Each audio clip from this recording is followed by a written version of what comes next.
बिस्मिल्लाहिर्रहमानिर्रहीम। अच्छा, आज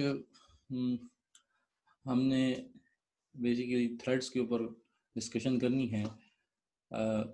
तो उससे पहले हम देख लेते हैं कि हमारे पास प्रोसेसेस के अंदर क्या इश्यूज थे। ऐसे हमने बात की थी कि हमारे पास प्रोसेस जो है एक एक्टिव एंटिटी है, और जब हमारे पास कोई प्रोग्राम एग्जीक्यूट होता है तो वो प्रोसेस बन जाता है। अब वो प्रोसेस जो है उसके लिए ऑपरेटिंग सिस्टम उस प्रोसेस को रिसोर्सेज देता है, उसको रैम में प्रोसेस एड्रेस स्पेस मिलती है, उस प्रोसेस को एलोकेट होती है रैम में स्पेस उसको, और जो रिसोर्सेज कंप्यूटर सिस्टम की रिक्वायर्ड हैं, चाहे वो फाइल है या कोई डिवाइस एक्सेस करनी है, वो उसको एलोकेट होती है। ठीक है। अब उसमें हमारे पास यूनिक्स ऑपरेटिंग सिस्टम में जैसे हमारे पास जो सिस्टम कॉल इस्तेमाल होती है प्रोसेस को क्रिएट करने के लिए, वो हमारे पास यूनिक्स सिस्टम में फोर्क सिस्टम कॉल है। ठीक है। फोर्क सिस्टम कॉल जो कि इस्तेमाल होती है यूनिक्स सिस्टम में प्रोसेस को क्रिएट करने के लिए। अब उस प्रोसेस को क्रिएट करने के लिए उसको रिसोर्सेज देनी पड़ती हैं, जैसे उसके लिए एड्रेस स्पेस उसको देना। ठीक है। तो इस वजह से नया प्रोसेस बनाना जो है ये ऑपरेटिंग सिस्टम के लिए जो है उसको थोड़ा सा इस तरह से वह काम ज़्यादा है और थोड़ा एक्सपेंसिव है कि उसके लिए रिसोर्सेस बहुत सारी उसको एलोकेट करनी पड़ती हैं। ठीक है। तो इस वजह से हम कहते हैं कि फोर्क सिस्टम कॉल जो है वो एक्सपेंसिव है, क्योंकि वो फोर्क सिस्टम कॉल से प्रोसेस बनता है, उस प्रोसेस के लिए ऑपरेटिंग सिस्टम को रिसोर्सेज देनी है। तो ये टास्क जो है, ये काम जो है, इसमें ऑपरेटिंग सिस्टम के को बहुत ज़्यादा आप कह लें कि एफर्ट करनी पड़ती है। इसके अलावा ये तो प्रोसेस क्रिएट हो गया। उसके बाद जब प्रोसेसेस आपस में कम्युनिकेट करेंगे, फॉर एग्जांपल एक प्रोसेस जो है वो अपना चाइल्ड प्रोसेस बनाता है और उसके साथ वो जब कम्युनिकेट करता है, इंटर प्रोसेस कम्युनिकेशन, इसके ऊपर भी हमने पिछले सेशन में बात की है कि जब एक प्रोसेस दूसरे प्रोसेस से कम्युनिकेट करना चाहता है थ्रू, वो मैसेज भेज सकता है उसको, या कोई शेयर्ड मेमोरी है हाँ, उसके तो वो एक दूसरे के साथ शेयर कर रहे हैं, एक एक दूसरे के साथ बात कर, पानी पानी कम्युनिकेट कर रहे हैं। तो इसमें दो चीजें होंगी। एक तो हमारे पास हो गया कि जी ना फोर्क सिस्टम कॉल है वो एक्सपेंसिव है उसके लिए। दूसरा, जब प्रोसेसेस आपस में कम्युनिकेट करते हैं, जब एक प्रोसेस चाहे आता है तो वो एक अलग से प्रोसेस होगा। ठीक है।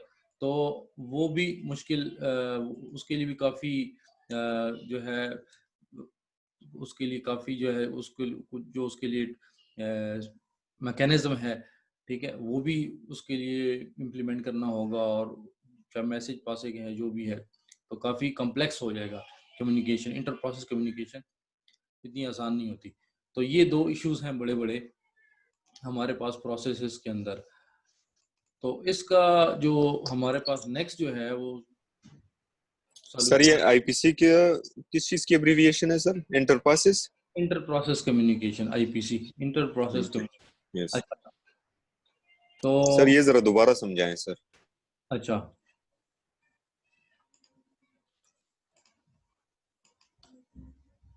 अच्छा, इंटर प्रोसेस कम्युनिकेशन की मैंने बात की कि हमारे पास जब प्रोसेस की हमने बात की थी, तो वहाँ पे हमने कहा था कि एक पेरेंट प्रोसेस चाइल्ड प्रोसेस को क्रिएट करता है। ठीक है। फिर पेरेंट अलग से प्रोसेस है, चाइल्ड अलग से एक प्रोसेस है। ठीक है। वो आपस में कम्युनिकेशन कर सकते हैं, उनकी आपस में कम्युनिकेशन की ज़रूरत हो सकती है, वो डेटा शेयर कर सकते हैं एक दूसरे के साथ। अब वो जो एक दूसरे के साथ कम्युनिकेशन करते हैं, उसमें एक मेथड ये है कि जी वो मैसेज पासिंग करेंगे। ठीक है। या दूसरा जो था हमने देखा था कि जी डाटा, कोई शेयर्ड मेमोरी है, उसको आपस में दोनों एक्सेस करेंगे। तो शेयर्ड मेमोरी में ये होता है कि जी डिफरेंट प्रोसेस शेयर्ड मेमोरी को एक्सेस करते हैं, तो उसमें सिक्योरिटी का इशू हो सकता है। ठीक है। तो इस वजह से मैसेज पासिंग जो है उस बेहतर है कि जो मैसेज, जो कम्युनिकेट, जो इंफॉर्मेशन रिक्वायर्ड है किसी एक प्रोसेस को, वो दूसरे प्रोसेस से को भेज देगा या रिसीव कर लेगा। ठीक है। तो इस तरह से दोनों प्रोसेसेस के दरमियान कम्युनिकेशन होगी, क्योंकि हमारे पास एक मल्टी प्रोग्रामिंग सिस्टम है, एक वक्त में मल्टीपल प्रोसेसेस एग्जीक्यूट हो रहे होते हैं। हो सकता है कि वो किसी सेम फाइल को एक्सेस करें, सेम किसी एक रिसोर्स को एक्सेस करें, तो उसमें वो एक दूसरे के साथ वो इंफॉर्मेशन या रिसोर्स जो है वो शेयर कर सकते हैं। तो ये इंटर प्रोसेस कम्युनिकेशन का कॉन्सेप्ट है। अब नेक्स्ट, तो ये हमने इसकी बात इसलिए की कि हमारे पास जब हमारे पास प्रोसेसेस के अंदर चाइल्ड प्रोसेस क्रिएट होते हैं, वो अगर आपस में कम्युनिकेट करते हैं या डिफरेंट प्रोसेस आपस में कम्युनिकेट करते हैं, तो उसके लिए जो कम्युनिकेशन के लिए जो मैकेनिज्म होता है वो कम्प्लेक्स होता है, इतना आसान नहीं होता। तो वो भी एक इशू है वहाँ पे, उसको इम्प्लीमेंट करना है, इंटर प्रोसेस कम्युनिकेशन। थ्रेड का कॉन्सेप्ट जो है बेसिकली ये है कि हम ऑपरेटिंग सिस्टम के अंदर हमारे पास, हम थ्रेड को कहते हैं कि ये एक लाइट वेट प्रोसेस होता है। और इसको लाइट वेट इसलिए कहते हैं कि जब ऑपरेटिंग सिस्टम इसको क्रिएट करता है तो वो बेसिकली जो उसका पेरेंट प्रोसेस होता है उसी की एड्रेस स्पेस के अंदर जो है वो रन होता है, उसको अलग से स्पेस नहीं एलोकेट होती। तो इस तरह से वो जो है उसको क्रिएट करना आसान हो जाता है, क्योंकि अगर एक नया प्रोसेस बनाना है तो उसके लिए अलग से उसको रैम में स्पेस एलोकेट करनी है, एड्रेस स्पेस उसको अलग से देनी है। तो वो बेसिकली जो थ्रेड होगा वो अपने पेरेंट प्रोसेस की एड्रेस स्पेस के अंदर जो है वो एग्जीक्यूट होगा, उसके पेरेंट प्रोसेस को जो एड्रेस स्पेस या रैम में जो स्पेस एलोकेटेड है उसी के अंदर वो भी लोड होगा। ठीक है, तो इस तरह से थ्रेड को क्रिएट करना जो है वो आसान हो जाता है। थ्रेड जो जिस तरह से एक प्रोसेस जो है ना शेड्यूल होता है, एक प्रोसेस को प्रोसेसर असाइन होता है फिर दूसरे को होता है, ठीक है, इसी तरह से थ्रेड भी जो है एक इंडिपेंडेंट एंटिटी होगी इन टर्म्स ऑफ शेड्यूलिंग, कि अगर प्रोसेस थ्रेड जिस तरह से प्रोसेस को शेड्यूल किया जाता है, एक प्रोसेस को प्रोसेसर दिया जाता है फिर दूसरे को, इस तरह से थ्रेड भी शेड्यूल किए जाएंगे। ठीक है, तो वो एक इंडिपेंडेंट एंटिटी है जो कि एग्जीक्यूट होगी, ये इसका एक फायदा है। और इसका फायदा ये भी है कि मल्टीपल थ्रेड्स जो हैं वो एक वक्त में मल्टीपल थ्रेड्स जो हैं वो रन हो सकेंगे, मतलब मल्टीपल लाइट वेट प्रोसेसेस एक वक्त में एग्जीक्यूट हो सकेंगे, उसको एक वक्त में रन किया जा सकेगा। इसका बहुत बड़ा फायदा है जो कि हम आगे में देखते हैं जाके। थ्रेड जो होता है उसकी सर ये, सर ये ये थ्रेड जो है तो थ्रेड्स जो हैं उसकी अपनी, जिस तरह से प्रोसेस आईडी हमने देखा था कि प्रोसेस की प्रोसेस आईडी होती है, तो इस तरह ये थ्रेड है तो थ्रेड की भी अपनी एक थ्रेड आईडी इंडिपेंडेंट होती है, उसका यूनिक उसको numeric number operating system assign करेगा। फिर इसी तरह से उसका अपना सीपीयू कॉन्टेक्स्ट हो, क्योंकि ये अलग से एक लाइट वेट प्रोसेस होगा, तो प्रोसेसर जब उसको एग्जीक्यूट करेगा तो उसका अपनी नेक्स्ट इंस्ट्रक्शन का एड्रेस होगा जो कि प्रोग्राम काउंटर में होगा, स्टैक पॉइंटर होगा, अगर उसका स्टैक है तो उसकी मेंटेनेंस होगी, रजिस्टर सेट जो उसके रजिस्टर्स होंगे जब वो एग्जीक्यूट होगा तो प्रोसेसर के अंदर जो रजिस्टर्स की वैल्यूज होगी वो भी उसको भी मेंटेन रखा जाएगा, क्योंकि जब थ्रेड्स की जिस तरह से एक थ्रेड को रोक के दूसरे थ्रेड को एग्जीक्यूट किया जाएगा तो उसके प्रोसेसर का सारा जो है ना कॉन्टेक्स्ट जो है वो सेव किया जाएगा। तो ये इस थ्रेड में होगा सारा। इस तरह से हर थ्रेड का जो है वो अपनी स्टैक होगा, जैसे उसकी अगर लोकल वेरिएबल्स वगैरह जो है ना उसके अंदर फंक्शंस हैं, ठीक है, तो वो भी उसका अपना स्टैक होगा। प्रायोरिटी उसकी हो सकती है, उसको जैसे प्रोसेस की प्रायोरिटी हो सकती है, हाई प्रायोरिटी प्रोसेस हो सकता है, ठीक है, मीडियम लेवल प्रायोरिटी का प्रोसेस हो सकता है, लाइट वेट। इस तरह से बहुत प्रोसेस की प्रायोरिटी बहुत हाई होती है, अगर आपका ऑपरेटिंग सिस्टम का प्रोसेस कोई एग्जीक्यूट हो रहा है उसकी प्रायोरिटी हाई है, जो कि कुछ मेंटेनेंस कर रहा है या सीपीयू शेड्यूलिंग है, कुछ भी है, मेन टास्क हैं ऑपरेटिंग सिस्टम के, तो ये सारी हाई प्रायोरिटी टास्क है, तो इस तरह हो सकता है। तो हर एक थ्रेड की भी प्रायोरिटी हो सकती है, फिर इस तरह से उसके अंदर एरर नंबर उसका कुछ प्रॉब्लम हो जाती है और उसकी कोई एरर से रिक्वायर्ड जो इंफॉर्मेशन है वो उसमें स्टोर हो सकती है, ठीक है, तो वो भी उसकी अलग से होगी, उसके उसमें कोई प्रॉब्लम हो जाती है। तो इसी तरह से अब ये तो इससे पहले जो चीज़ें हमने देखी ये भी थी स्लाइड में, ये thread ID, CPU context, stack, ये तो हर हर थ्रेड की अलग से उसको उसकी इंफॉर्मेशन होगी, ठीक है, क्योंकि ये उसको रन करने के लिए उसकी ज़रूरत है। जो चीज़ वो शेयर करेगा अपने पेरेंट प्रोसेस के साथ, ठीक है, जिस पेरेंट प्रोसेस ने उसको क्रिएट किया होगा, तो वो हमारे पास है कोड एंड डेटा सेक्शन। जो हर एक प्रोसेस का कोड सेक्शन होता है और डेटा सेक्शन होता है, ठीक है, डेटा जिस डेटा पे वो प्रोसेस काम कर रहा है, कोड जो उसका टेक्स्ट सेक्शन जो होता है उसको टेक्स्ट सेक्शन भी बार बार कहते हैं, तो ये शेयर करेगा ये एरिया। ओपन फाइल्स प्रोसेस में जो सर आपकी आवाज गायब हो रही है सर। थ्रेड शेयर करेगा अपने पेरेंट प्रोसेस के साथ क्योंकि मैंने जैसे कहा कि पेरेंट प्रोसेस जो है वो एक प्रोसेस जो है उसको क्रिएट करेगा थ्रेड को, तो ऑटोमेटिकली जो प्रोसेस को क्रिएट करेगा तो वो प्रोसेस उस थ्रेड का पेरेंट प्रोसेस हो गया ना, तो उसका कोड सेक्शन डाटा सेक्शन दोनों का सेम होगा, शेयर करेंगे एक दूसरे के साथ। जो फाइल उस प्रोसेस में ओपन की हुई है तो वो उसका एक पर प्रोसेस फाइल पर प्रोसेस जो है ना फाइल डायरेक्टरी टेबल होता है। इसको देख लें आप, ये जो फाइल्स उसने ओपन की होती हैं प्रोसेस ने, उसकी एक जो आप कह सकते हैं उसकी लिस्ट ही होती है, ठीक है। तो वो भी शेयर करता है जो ओपन फाइल्स हैं वो सारी करंट वर्किंग डायरेक्टरी, जो जिस करंट वर्किंग डायरेक्टरी में वो प्रोसेस रन हो रहा है वो पाथ होगा पूरा सी स्लैश विंडो स्लैश कोई वर्किंग डायरेक्टरी होगी, ठीक है, लिनक्स में अलग से होगी। तो पूरा पाथ इस तरह से यूजर्स और ग्रुप्स आईडीज, मतलब वो प्रोसेस जिस यूजर ने एग्जीक्यूट किया और वो यूजर जिस ग्रुप में है तो वो भी उसका वो थ्रेड भी उसी यूजर का जो है वो उसका ओनर भी वही यूजर होगा और उस ग्रुप से उसकी का रिलेशनशिप होगा। जैसे यूजर जो है एक स्टूडेंट है और उस यूजर, चलो मैं कहता हूँ यूजर जो है उस्मान है और उसका ग्रुप जो है वो स्टूडेंट का है। यूजर जो है अली है और उसका ग्रुप जो है वो फैकल्टी है, ठीक है। तो इस तरह से ये भी इंफॉर्मेशन जो है वो शेयर करेगा उसके साथ, मतलब ये जो प्रोसेस यूजर होगा वही इस थ्रेड का भी यूजर हो ओनर होगा, ठीक है। तो इसको जिसने इसको क्रिएट किया है, इस तरह से ग्रुप की इंफॉर्मेशन भी इस तरह सिग्नल सेटअप एंड हैंडलर्स, जो सिग्नल्स वगैरह शेयर होंगे, जो कम्युनिकेशन होगी थ्रू सिग्नल्स और हैंडलर्स, अगर कम्युनिकेशन होती है डिफरेंट प्रोसेसेस तो वो भी शेयर करेगा। प्रोसेस कंट्रोल ब्लॉक वो भी जो है शेयर करेगा। तो ये कुछ इंफॉर्मेशन है जो कि थ्रेड जो है वो शेयर करेगा अपने प्रोसेस के जो मेन प्रोसेस है उसके साथ।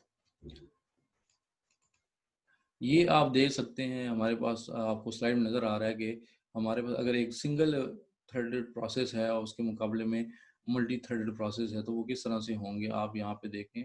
तो ये जो आपके पास लेफ्ट साइड पे है ये सिंगल थ्रेडेड प्रोसेस है, ठीक है। और ये इसका अपना कोड सेक्शन है, डाटा सेक्शन है, जो फाइल जिसने ओपन की हुई हैं वो है, स्टैक है, उसका अपना रजिस्टर वैल्यूज़ हैं जो प्रोसेसर रजिस्टर वैल्यूज़ हैं। और ये जो आपका एक थ्रेड सिंगल थ्रेड जो है वो एग्जीक्यूट हो रहा है प्रोसेस के अंदर, एक सिंगल सीक्वेंस ऑफ एग्जीक्यूशन होती है, ठीक है। एक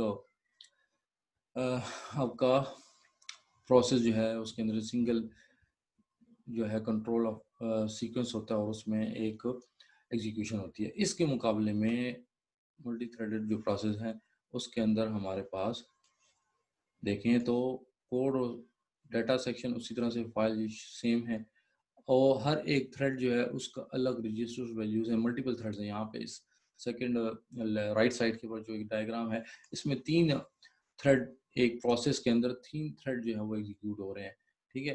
तो हर एक थ्रेड जो है उसकी अलग से जो है उसका रजिस्टर वैल्यूज हैं, क्योंकि वो उसको प्रोसेसर एग्जीक्यूट करेगा तो रजिस्टर वैल्यूज अलग होंगी।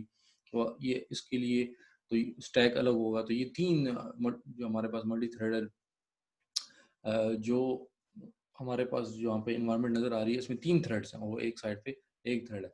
तो ये हमारे पास हो गया कि किस तरह से सिंगल थ्रेड के अंदर कौन कौन सी चीज़ें जो है वो हमारे पास होती हैं और उसके मुकाबले मल्टी थ्रेडेड जो प्रोसेस जो थ्रेड्स हैं प्रोसेस एड्रेस स्पेस के अंदर कोड और डाटा और फाइल्स वाला सेक्शन जो है ये सेम होता है और रजिस्टर्स वगैरह और स्टैक ये हर एक थ्रेड की अलग अलग से होती हैं, ठीक है। तो ये हमारे पास हो गया कंपैरिजन इनका। अच्छा, और इसी तरह से हमारे पास जो थ्रेड जो है वो किसी न किसी स्टेट में होगा। जिस तरह से हमारे पास प्रोसेस बारे में हमने बात की थी कि हमारे पास प्रोसेस जो है वो जब बनता है तो न्यू स्टेट में जाता है, फिर जब वो रैम में लोड हो जाता है और रेडी क्यू में चला जाता है तो रेडी स्टेट में हो जाता है, प्रोसेसर का वेट करता है कि वो उसको एलोकेट किया जाए। फिर जब उसको प्रोसेसर एलोकेट हो जाता है तो रनिंग स्टेट में हो जाता है, फिर वो किसी वेटिंग स्टेट में ब्लॉक स्टेट में चला जाता है। उसके बाद उसका काम खत्म हो जाता है तो वो एग्जिट हो जाता है। अच्छा, तो हम बात कर रहे थे जी कि हमारे पास थ्रेड की भी जिस तरह प्रोसेस की डिफरेंट स्टेट्स होती हैं, new state, ready, running, waiting, blocking, terminate हो जाता है, वो सारी थ्रेड्स की भी होंगी। और इसी तरह से थ्रेड जो है दूसरे थ्रेड को भी क्रिएट कर सकेगा। ये भी हो सकता है कि थ्रेड जो है वो दूसरे थ्रेड को क्रिएट करे, तो इस तरह भी हो सकता है। थ्रेड किस तरह से प्रोसेस से डिफरेंट हैं कि थ्रेड हो और प्रोसेस के दरमियान क्या हमारे पास डिफरेंट है। तो जैसे हमने कहा कि हमारे पास एक जो मल्टीपल थ्रेड्स हैं वो एक प्रोसेस एड्रेस स्पेस की में रन हो सकते हैं, जो उसको स्पेस एलोकेट हुई है एक प्रोसेस को रैम में जो स्पेस एलोकेट हुई है उसी के अंदर मल्टीपल थ्रेड्स जो हैं वो एग्जीक्यूट हो सकते हैं। जो कि प्रोसेस के लिए ये बात सही नहीं है। प्रोसेसेस अगर 5 हैं तो उनके लिए अलग अलग रैम में स्पेस एलोकेट होगी, ठीक है। तो 5 स्पेसेस उनको मिलेंगी, एड्रेस स्पेसेस मिलेंगी। अगर हमारे पास 5 थ्रेड हैं तो वो जिस प्रोसेस ने वो 5 थ्रेड क्रिएट किए हैं उसी को जो एड्रेस स्पेस मिली हुई है उसी में वो भी जो है रन होंगे, ठीक है। तो ये है। इसके फिर आगे हम देखेंगे कि इसमें कुछ इश्यूज भी आते हैं, तो हम आगे देखते हैं कि वो किस तरह से होगा। दूसरा हमारे पास जो प्रोसेस के अंदर क्योंकि थ्रेड्स होंगे और एक ही वो प्रोसेस की एड्रेस स्पेस को एक्सेस कर रहे होंगे, उसके अंदर जो डेटा होगा उनका वो आपस में शेयर कर रहे होंगे, तो प्रोटेक्शन का मैकेनिज्म अगर आपके पास मल्टीपल प्रोसेस हैं और वो आपस में कुछ शेयर करते हैं तो उस वहाँ पे ऑटोमेटिक प्रोटेक्शन या जो मेमोरी शेयर कर रहे हैं उसकी प्रोटेक्शन, जो रिसोर्सेज शेयर कर रहे हैं उसकी प्रोटेक्शन के लिए कोई ना कोई मैकेनिज्म होगा, कोई तरीक़ेकार होगा जिसके ज़रिए से अगर 2 प्रोसेसेस कुछ डेटा शेयर कर रहे हैं तो वो उसमें कोई एक दूसरे के प्रोसेस को जो लिमिट दी गई है रीड राइट की है जो भी उससे ज़्यादा एक्सेस ना कर सके, तो उसका मैकेनिज्म रिक्वायर्ड होगा। जबकि इन केस ऑफ थ्रेड क्योंकि वो एक ही प्रोसेस के चाइल्ड प्रोसेस हम कहते हैं कि जी वो क्रिएट करता है, तो वो उसकी एड्रेस स्पेस में रन हो रहा है, वहाँ पे उनकी डेटा शेयरिंग जो है वो कंपैरेटिवली आसान होगी। वहाँ पे इस तरह के इश्यूज कम होंगे, ठीक है। तो ये हमारे पास हो गया कि थ्रेड जो है वो उसके अंदर। दूसरा, अब आ जाते हैं थ्रेड्स के एडवांटेजेस की, क्योंकि ये मेन चीज़ है हमारे पास। इसके फायदे बहुत हैं। सबसे पहले बात तो ये कि रिस्पॉन्सिवनेस जो है वो हमने इससे पहले अभी डिस्कस कर ली। जैसे कि अगर हमारे पास एक एप्लीकेशन है उसके अंदर सिंगल थ्रेड है ऑफ एग्जीक्यूशन है, मतलब एक थ्रेड रन हो रहा है उसके अंदर, तो वो उसका रिस्पॉन्स इतना अच्छा नहीं होगा इसके मुकाबले में। क्योंकि अगर वो कहीं पे किसी एक इंस्ट्रक्शन पे वो ब्लॉक हो जाता है या वेट करता है तो वो सारी पूरा का पूरा जो है ना प्रोसेस जो है ना वो उसकी जो है ना एग्जीक्यूशन रुक जाएगी। इसके मुकाबले में अगर आप एक एप्लीकेशन लिखते हैं और उसके अंदर मल्टीपल थ्रेड्स रन करते हैं, जिस तरह सर्वर है तो सर्वर में मुख्तलिफ काम होते हैं। जैसे आपके पास सर्वर जो है आप उससे कनेक्ट होते हैं तो मल्टीपल यूजर्स होते हैं, तो हर यूजर के लिए अलग थ्रेड बन जाए, ठीक है, तो वो अच्छा रिस्पॉन्स टाइम होगा। अगर एक यूजर जो है ना उसका थ्रेड अगर रुक जाता है किसी वजह से तो ओल्ड यूजर्स जो हैं उनको रिस्पॉन्स मिलेगा। इसी तरह से ब्राउजर्स हैं, अगर ब्राउजर जब डेटा रीड जैसे मैंने आपको बताया कि वो करते हैं और वो आपको टेक्स्ट डिस्प्ले कर रहे हैं, इमेजेस और वीडियोस, और हर एक के लिए अलग अलग से थ्रेड होगा तो आपको रिस्पॉन्स टाइम अच्छा मिलेगा। किस तरह से कि टेक्स्ट जल्दी से डिस्प्ले हो जाएगा, इमेजेस भी थोड़ा सा टाइम लेके डिस्प्ले हो जाएंगी, और वीडियो अगर टाइम ले रही है तो वो पूरा का पूरा जो है ना आपका थ्रेड या पूरा प्रोसेस जो है ना वो ब्लॉक नहीं होगा। तो इस तरह से ओवरऑल आपके पास जो रिस्पॉन्स जो है वो कोई भी एप्लीकेशन आप बनाते हैं, जैसे ब्राउज़र है, सर्वर है, डाउनलोड मैनेजर है सारे, ठीक है, तो वो उसका रिस्पॉन्स यूज़र के लिए अच्छा होता है। अच्छा जी। दूसरा जो है रिसोर्स शेयरिंग, क्योंकि हमारे पास ने कहा कि जो थ्रेड होता है वो प्रोसेस के एड्रेस स्पेस में रन होता है, तो वो प्रोसेस की ही रिसोर्सेज को यूज़ करता है। जैसे उसका कोड सेक्शन यूज़ कर सकता है, उसका डाटा सेक्शन यूज़ कर सकता है, ठीक है, उसके लिए अलग स्पेस एलोकेट नहीं होता, अलग ये इन चीज़ों की ज़रूरत नहीं है, तो वो उसी को शेयर करता है। तो ये कुछ रिसोर्सेज जो थ्रेड शेयर करता है अपने जो इस प्रोसेस की एड्रेस स्पेस में वो रन होता है, तो ये हम कह सकते हैं कि इससे हमारे पास रिसोर्स शेयरिंग का फ़ायदा मिल जाता है। या कुछ रिसोर्सेज जो हैं वो शेयर हो जाती हैं। इस तरह से जो कुछ ऑपरेटिंग सिस्टम रिसोर्सेज देता है उसको, जिस तरह से प्रोसेस कंट्रोल ब्लॉक है, पर प्रोसेस फाइल डायरेक्टरी टेबल है, ठीक है, तो वो भी जो है वो अब प्रोसेस का ही शेयर करता है, तो इस तरह से उसकी भी बचत हो जाती है। ऑपरेटिंग सिस्टम को उसके लिए अलग से ये चीज़ें अच्छा जी, इकोनॉमी इकोनॉमी का मतलब यहाँ पे ये है, ऑपरेटिंग सिस्टम की टर्म्स में हम बात कर रहे हैं कि ऑपरेटिंग सिस्टम के लिए थ्रेड्स को क्रिएट करना, उसको शेड्यूल करना, उसको टर्मिनेट करना, वो उसमें कम टाइम लगता है, क्योंकि क्रिएट करने के लिए उसको ज़्यादा रिसोर्सेज देनी नहीं पड़ती। ठीक है, तो ज़्यादा रिसोर्सेज देनी नहीं पड़ती तो टाइम भी कम लगेगा। और उसके पास रिसोर्सेज कम हैं, इस वजह से अच्छा, शेड्यूलिंग भी फिर उसकी क्योंकि लाइट वेट है, उसको शेड्यूल करना भी फिर आसान है, और उसको टर्मिनेट करना भी आसान है। उसको रिसोर्सेज जो उसे वापस चाहिए वो भी कम ही होंगी, दी कम है तो ली भी उससे जब वापस लेगा तो वो भी कम होंगी। तो इस वजह से उसको, क्योंकि वो उसके लिए ऑपरेटिंग सिस्टम को कम एफर्ट करनी पड़ती है, इस वजह से कम टाइम लगता है थ्रेड्स को क्रिएट करने में और उसको शेड्यूल और टर्मिनेट करने में। तो जैसे हमारे पास दीजिए एग्जांपल यहाँ दी गई है कि हमारे सोलारिस ऑपरेटिंग सिस्टम है, तो सोलारिस, ठीक है, सोलारिस 2 ये ऑपरेटिंग सिस्टम का नाम है। तो ये इसकी जो ये थ्रेड क्रिएशन जो है इसकी 30 टाइम फास्टर है देन प्रोसेस। जो प्रोसेस क्रिएट करता है उसके मुकाबले में जब वो थ्रेड को क्रिएट करता है वो 30 टाइम फास्टर है, मतलब वो जल्दी से क्रिएट कर लेता है। और इसी तरह से एक थ्रेड से दूसरे थ्रेड के दरमियान जब स्विचिंग करता है, जैसे कॉन्टेक्ट स्विचिंग, तो वो 5 टाइम फास्टर है प्रोसेस से। जिस तरह से स्विचिंग का मतलब ये है कि एक प्रोसेस को रोकना, फिर दूसरे प्रोसेस को जो है एक को रोक के दूसरे को स्विच करना, उसको स्टार्ट करना। एक प्रोसेस रन हो रहा है, उसको किसी वजह से रोकने की जरूरत पड़ी तो उसको रोक के उसका उसकी सारी स्टेट उसकी पीसीबी में प्रोसेस कंट्रोल ब्लॉक में सेव कर दें, जो कि ऑपरेटिंग सिस्टम एक स्ट्रक्चर है, उसको प्रोसेस कंट्रोल ब्लॉक कहते हैं। उसमें प्रोसेस के बारे में सारी इंफॉर्मेशन को स्टोर करता है। जब उस प्रोसेस को रोकते हैं तो उसकी सारी इंफॉर्मेशन पीसीबी में स्टोर करेगा, और दूसरे प्रोसेस जिसको लोड करना है, उसको अभी प्रोसेसर रन करेगा तो उसकी पीसीबी से उसकी इंफॉर्मेशन को लोड करना होता है। तो इस टाइम को प्रोसेस स्विचिंग कहते हैं। तो ये इसके मुकाबले में थ्रेड स्विचिंग जो है सोलारिस 2 में 5 टाइम फास्टर है। उसकी वजह क्या है? क्योंकि उसके लिए थ्रेड्स के लिए जो इंफॉर्मेशन जो है या जो उसके लिए बुक कीपिंग करनी है उसके वो कम है एज कम्पेयर टू प्रोसेस के लिए जो काम करने पड़ते हैं उसको स्विचिंग के लिए वो ज़्यादा कॉम्प्लेक्स होंगे। अच्छा जी, तो ये हमारे पास बात होगी इकोनॉमी की। दूसरा परफॉर्मेंस। आपके पास जो आप जब एक एप्लीकेशन बनाते हैं और उसके अंदर थ्रेड्स, मल्टीपल थ्रेड्स जो हैं को रन करते हैं, तो मल्टी थ्रेडेड जो आर्किटेक्चर्स हैं उस उन आर्किटेक्चर्स के ऊपर अभी तो आपके पास सारे इस तरह से हैं कि आपके पास जो प्रोसेसर के करंट मॉडर्न आर्किटेक्चर चल रहा है उसके अंदर आपका प्रोसेसर जो है उसके अंदर मल्टीपल कोर्स होते हैं। तो हर एक कोर पर डिफरेंट थ्रेड रन हो सकता है। अगर आपने एक एप्लीकेशन बनाई है, ठीक है, और उसके अंदर एक थ्रेड है और आपके प्रोसेसर के अंदर 8 कोर्स हैं, ठीक है, तो एक कोर इस्तेमाल होगा, बाकी नहीं होंगे। और अगर आपके पास आपने एप्लीकेशन के अंदर मिसाल के तौर पे 5 थ्रेड्स बनाए हैं और आपके प्रोसेसर के अंदर 8 कोर्स हैं, तो उसमें से 5 इस्तेमाल होंगे। हर एक थ्रेड अलग-अलग जो है कोर पे रन होगा। तो इस तरह से आपके जो आपका जो एप्लीकेशन है आपकी, उसकी परफॉर्मेंस बहुत अच्छी हो जाएगी, ठीक है।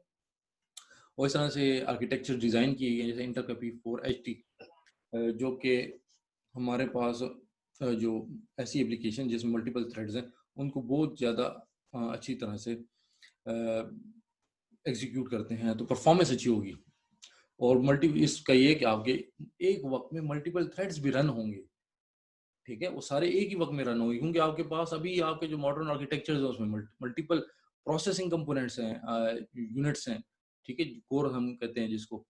तो वो आपके थ्रेड ज़्यादा होंगे तो वो सारे के सारे इस्तेमाल होंगे, ठीक है ना। तो ये उसका परफॉर्मेंस जो है इसकी वजह से अच्छी होगी सिस्टम की। अच्छा, डिसएडवांटेजेस क्या हैं?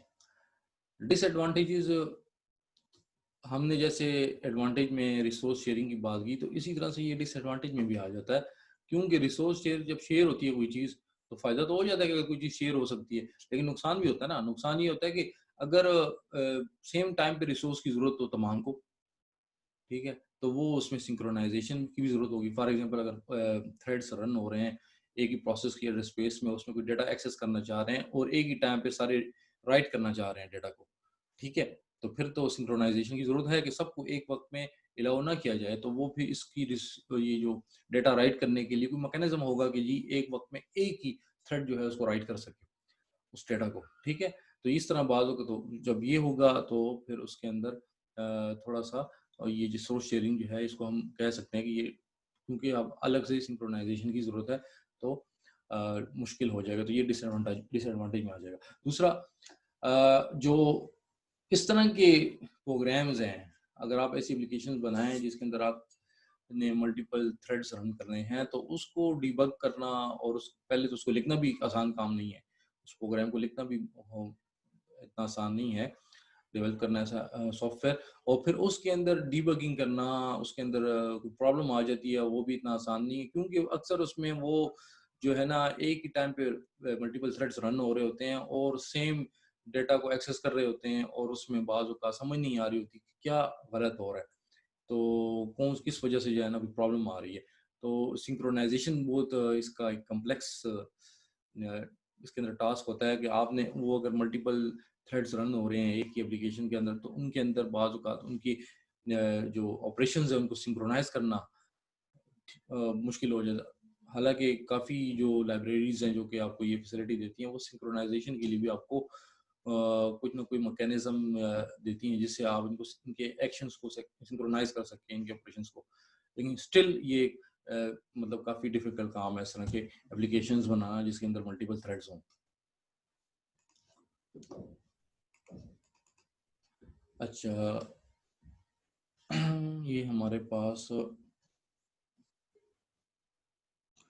ये आपको स्क्रीन के ऊपर दो एक एग्जांपल नज़र आ रही है जिसके अंदर कि किस तरह से एक सिंगल थ्रेडेड प्रोसेस जो है वो एग्जीक्यूट होता है। आप देख लीजिए, हमने यहाँ पे एग्जांपल ले ली, हमारे पास ये एक मेन फंक्शन है और इस मेन फंक्शन के अंदर फिर आगे दो फंक्शंस है, एक F1 और F2। जब ये एग्जीक्यूट होगा तो इसमें हमारे पास ये पहले मेन जो ये इसमें एक सिंगल थ्रेडेड है ना, तो इसमें पहली जो एग्जीक्यूशन होगी मेन फंक्शन का जो कोड है वो रन होगा, ठीक है, यहाँ तक। फिर यहाँ पे जो F1 फंक्शन आएगा तो ये मेन प्रोसेस जो है ना, मेन जो आपका फंक्शन है ये रुक जाएगा और यहाँ पे ये रुक जाएगा, और दूसरा जो फंक्शन है F1 वो एग्जीक्यूट होगा। जब F1 एग्जीक्यूट होगा, F1 ने अपनी एग्जीक्यूशन ख़त्म कर ली, ठीक है, तो फिर ये एग्जिट हो जाएगा ये फंक्शन। फिर जहाँ से मेन जो है रुका था वहाँ से मेन जो है स्टार्ट कर देगा अपनी एग्जीक्यूशन, ठीक है। फिर आगे एक दूसरा फंक्शन आ गया F2, तो फिर मेन अपनी एग्जीक्यूशन को स्टॉप कर देगा और F2 जो है वो एग्जीक्यूट होना शुरू हो जाएगा। F2 फंक्शन एग्जीक्यूट हो जाए जब होगा तो उस वक्त मेन जो फंक्शन है वो एग्जीक्यूट नहीं होगा, वो रुका होगा, स्टॉप होगा, ठीक है। तो फिर जब F2 फंक्शन जो है वो एग्जीक्यूट हो जाता है तो फिर वो स्टॉप हो जाएगा और फिर मेन अपनी एग्जीक्यूशन करेगा। तो ये एक सिंगल थ्रेडेड जो प्रोसेस है उसकी एग्जीक्यूशन इस तरह से होती है। एक सिंगल कंट्रोल ऑफ होता है, एग्जीक्यूशन होता है और वो आपका इस तरह से एग्जीक्यूशन होती है। अब नेक्स्ट देखते हैं आपके पास मल्टी थ्रेडेड प्रोसेस। तो इसके अंदर अगर आप देखें, अब वो जो फंक्शन थे दो हमने जिसकी बात की, वो अब हमारे पास दो थ्रेड्स हो गए हैं, ठीक है। वो दो फंक्शन नहीं रहे बल्कि वो दो थ्रेड हो गए मेन के अंदर। तो अगर आप इसमें देखें इसकी डायग्राम को, तो यहाँ पे मेन एग्जीक्यूट हो रहा है, ठीक है, और मेन एग्जीक्यूट होती यहाँ तक हुआ, यहाँ मेन के अंदर यहाँ पे फंक्शन वन जो है वो जो कि T1 टाइम के ऊपर उसको आप कह दें, तो ये हमारे उसी वक्त जो है ना आपका फंक्शन वन भी एग्जीक्यूट हो रहा है, ठीक है, और साथ में मेन भी एग्जीक्यूट हो रहा है। ये नहीं कि मेन की एग्जीक्यूशन स्टॉप हो गई है, बल्कि मेन भी एग्जीक्यूट हो रहा है मेन ने जो एक थ्रेड क्रिएट किया वो भी एग्जीक्यूट हो रहा है। उसके साथ साथ उसने दूसरा थ्रेड क्रिएट किया मेन ने, ठीक है, ये येलो में आपको नजर आ रहा है, तो ये भी अलग से एग्जीक्यूट हो रहा है। तो एक वक्त में ये तीनों जो थ्रेड्स हैं मल्टी थ्रेडेड इन्वायरमेंट के अंदर, तीनों और मेन प्रोसेस भी एग्जीक्यूट हो रहा है, ठीक है, अपनी जगह पे, और उसने जो दो थ्रेड क्रिएट किए हैं वो भी एग्जीक्यूट हो रहे हैं, ठीक है। और ये बात आप याद रखें कि ये उस वक्त होगा कि जब आपका आपके सिस्टम के अंदर मल्टीपल प्रोसेसिंग कंपोनेंट्स होंगे, मल्टीपल प्रोसेसर्स होंगे या कोर होंगे, ठीक है। तो उस वक्त जो है ये एक वक्त में ये सारे मेन भी रन होगा, उसके दो जो थ्रेड उसने क्रिएट किए हैं वो भी रन हो गया। अगर नहीं है तो फिर अगर एक है तो फिर ये इस तरह से नहीं होगा, ठीक है। तो ये हमारे पास एग्जांपल होगी कि अगर हमारे पास सिंगल थ्रेडेड एक प्रोसेस है उसकी एग्जीक्यूशन, और उसके मुकाबले में मल्टी थ्रेडेड जो प्रोसेस है उसकी एग्जीक्यूशन।